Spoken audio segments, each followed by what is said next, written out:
I'm at a neurology appointment, and honestly, I am just expecting the worst. I've been going to this neurologist for the past year over my symptoms after falling through a staircase, and he has pretty much dismissed me this entire time.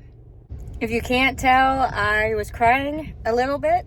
I thought I prepared myself, but I guess I didn't. Apparently, he doesn't remember the conversation of us talking about how I have demyelination in my cervical spine. I remember the conversation so vividly. He showed me, he zoomed in on it, and he showed me that it was a little squiggly when it should be straight there. Thankfully, he's moving. So I need a new neurologist. But I can't help but tear up a little bit when I see him, especially. He always ends up making me upset because he doesn't seem to care about my symptoms and how I feel. And honestly, the conversation was going pretty well. We were talking about how he's moving to Chicago to live with his better half, and I told him how that was so cute how he called her his better half, and then it turned into him not remembering a very important conversation. But when I mentioned the demyelination in my cervical spine, he seemed so shocked. He's like,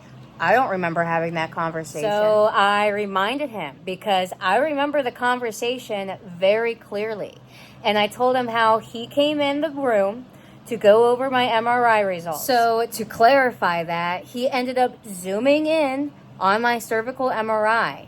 And as soon as he did that, I hear, yeah, there looks like to be a little bit of demyelination, but honestly, I'm not too worried about that. And proceeded to show me how a normal cervical MRI should be straight, and mine was a little squiggly.